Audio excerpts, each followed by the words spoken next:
অনুষ্ঠানত উপস্থিত থকা অভয়না সমিতিৰ সমূহ বিষয়ববীয়াসকল।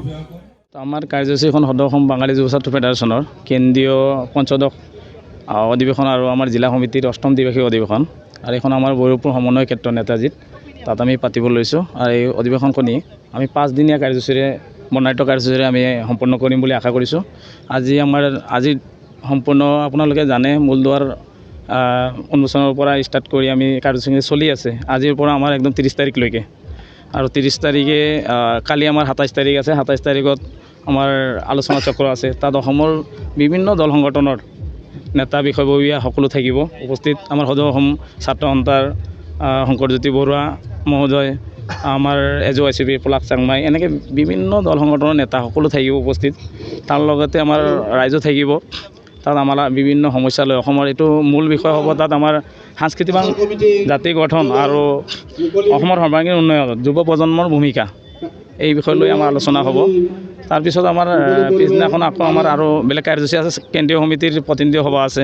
তাৰপিছত 29 তাৰিখত শপত গ্ৰহণ আছে আমাৰ জিলা সমিতি আৰু কেন্দ্ৰীয় সমিতিৰ। তাৰপিছত 30 তাৰিখত আমাৰ সকলোৰে আদৰণীয় অসমৰ মুখ্যমন্ত্ৰী ডক্টৰ হিমন্ত বিশ্ব শৰ্মা তেখেতে উপস্থিত থাকিব। লগতে আমাৰ বিভিন্ন বিভাগৰ মন্ত্ৰী বিষয়া উপস্থিত থাকিব আৰু আমাৰ অসমৰ বিভিন্ন বিশিষ্ট ব্যক্তিসকল থাকিব।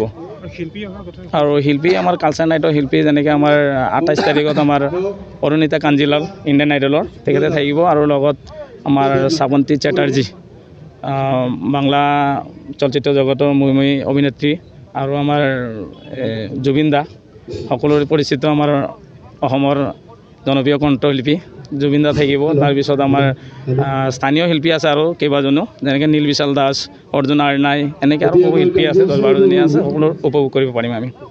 সদৌ অসম বঙালী যুৱ ছাত্ৰ ফেডাৰেশ্যনৰ যিখিনি আমাৰ সমস্যা, হিন্দু বঙালীসকলৰ যিখিনি সমস্যা, এই সমস্যা সমাধানৰ কাৰণে আমাৰ সদৌ অসম বঙালী যুৱ ছাত্ৰ ফেডাৰেশ্যন জন্ম হৈছিল 1990 চনত 20 এপ্ৰিলত।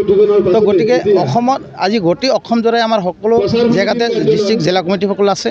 আৰু আমাৰ যিবিলাক বঙালীসকলৰ যিবিলাক সমস্যা, যেনেকুৱা ডিউ ভোটাৰৰ সমস্যা, এনেই আমাৰ ডিউ ভোটাৰৰ সমস্যাবিলাকক লৈ মানুহবোৰ হাৰাশাস্তি হৈ আছে। ডিটেনশ্যন কেম্পৰ সমস্যা আছিলে আৰু আপোনাৰ এই NRCৰ সমস্যা আছিলে। বিভিন্ন ধৰণৰ সমস্যাক লৈ আমাৰ সমাধানৰ ক্ষেত্ৰত আমাৰ এই সদৌ অসম বঙালী যুৱ ছাত্ৰ ফেডাৰেশ্যনৰ জন্ম হৈছে। আজি প্ৰত্যেকটা জিলা কমিটি আমাৰ এই অধিৱেশনত, কেন্দ্ৰীয় অধিৱেশনত ধেমাজিত, আজি ভৈৰৱপুৰ নেতাজী সমন্বয় ক্ষেত্ৰত উপস্থিত থাকিব। অলৰেডি আজিৰ পৰা আমাৰ 26 তাৰিখৰ পৰা প্ৰতিনিধি আহি আছে। আমাৰ সকলোবিলাক প্ৰতিনিধি আহিছে একদম মানে আপোনাৰ ধুবুৰীৰ পৰা, যিসকলে ধুবুৰীৰ পৰা আৰম্ভ কৰি শদিয়ালৈকে যিমান আমাৰ জিলা সমিতি আহি আছে। তো আমাৰ ধুনীয়াকৈ আমাৰ এই অধিৱেশনখন পাৰ হ'ব বুলি আমি আশা কৰিছোঁ। আৰু সদৌ অসম বঙালী যুৱ ছাত্ৰ ফেডাৰেশ্যনৰ মানে আগত আছিল 3টা গ্ৰুপ আছিলে। অলৰেডি মানে 2টা গ্ৰুপ সকলো এক হৈ গ'ল। আজি গুৱাহাটীতে আমাৰ আজি 1 বছৰ আগতে শেষ হৈছে। এতিয়া আৰু এটা গ্ৰুপ আছে সৰুকৈ, তাৰমানে আমাৰ আজিৰ দিনত আমাৰ লগতে 26টা জিলা সমিতি আমাৰ লগত আছে।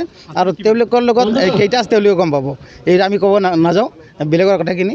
তো ঘটনা হৈছে ৰাইজে যাক ভাল পায় তাৰ লগত ৰাইজ আছে, অসমৰ ৰাইজ তাৰ লগত আছে, যাক ভাল পায় তাৰ লগত আছে। তো আমি ধুনীয়াকৈ অসমৰ ৰাইজৰ কাম কৰিব পৰা হৈছোঁ আৰু কাম কৰি আছোঁ, এইখিনি আৰু।